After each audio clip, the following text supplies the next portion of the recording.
అది అది నా శరీరం, నాకు నచ్చిన నా శరీరం. ఆయన చెప్పారు అది నేనే అని. ఒక్క క్షణం కూడా నువ్వు అది మర్చిపోకూడదని చెప్పారు. దాన్ని జాగ్రత్తగా ఎలా ఉపయోగించాలో నాకు నేర్పించారు.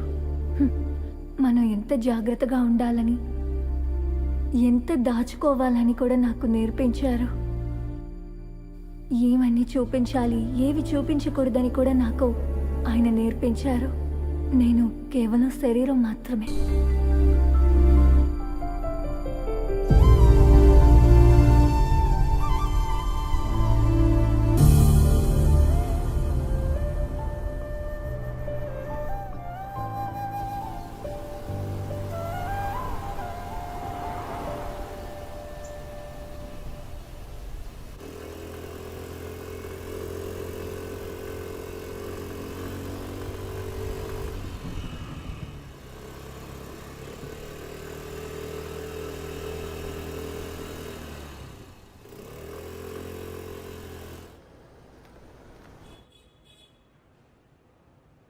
హలో, ఎక్స్క్యూజ్ మీ సార్, నిత్య ఏ ఫ్లోర్లో ఉందో మీకు తెలుసా?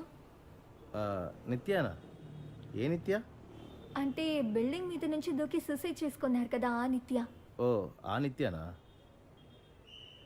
ముందు 3వ ఫ్లోర్లో ఉండేవాళ్ళు, ఇప్పుడు పక్కన బిల్డింగ్ షిఫ్ట్ అయిపోయారు.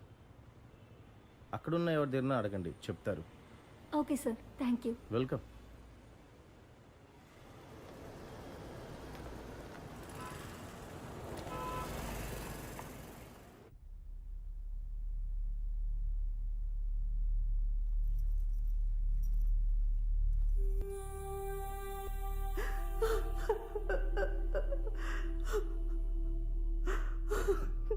తను ఇంకా చావలేదు.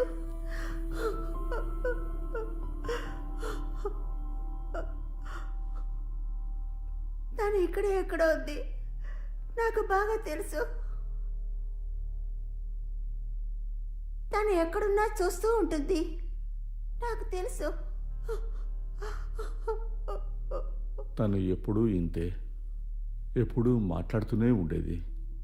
కానీ ఇప్పుడు యాంటీ డిప్రెషన్ టాబ్లెట్లు వేసుకుంటుంది. ఇప్పుడే తను చాలాసేపు నిద్రపోతూ ఉంది. నేను ఇప్పుడు డబుల్ డోస్ తీసుకుంటున్నాను, కానీ ఏం లాభం, నిద్రే రావట్లేదు. సారీ, నేను మిమ్మల్ని ఇబ్బంది పెడుతున్నానా? No, thank you.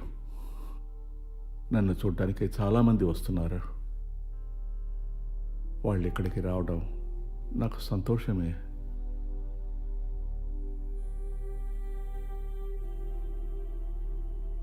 చూడ్డానికి నువ్వు వాళ్ళలాగానే ఉన్నావు.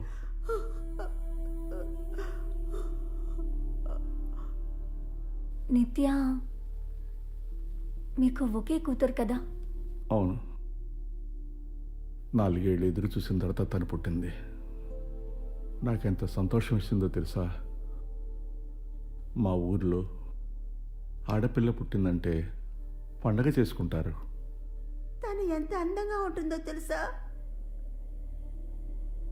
నర్స్ తనని ఎత్తుకొని ఎంతో సంతోషంగా నా దగ్గర చూపించారు. తనను చూసి వాళ్ళు ఏమన్నారో తెలుసా? తను వెన్నలా ఉంది అని. అంత అందంగా ఉండేది. నేను నా కూతుర్ని ఒక దేవతలాగా అలంకరించి చూసేదాన్ని. చైను, కమ్మలు వేసి, పొట్టు పెట్టి.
ఒక మోడల్ అవ్వాలని తను ఎప్పుడూ ఆశపడేది.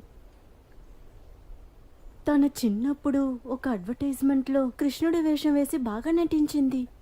ఆ తర్వాతే తనకి యాక్టర్ అవ్వాల్సిన ఆశ చాలా ఎక్కువైంది. ఓ, నేను తను ఎప్పుడు దీని గురించే మాట్లాడుకుంటూ ఉంటాం. నేను ఎలాగైనా అమెరికాకి వెళ్ళాలని చాలా ఆశపడ్డాను. అమెరికాకి ఎందుకు వెళ్ళాలి? మోడల్ అయితే ఇక్కడే బాగా ఎంజాయ్ చేయొచ్చు అని చెప్పేది. దానికి దీనికి ఏం సంబంధం?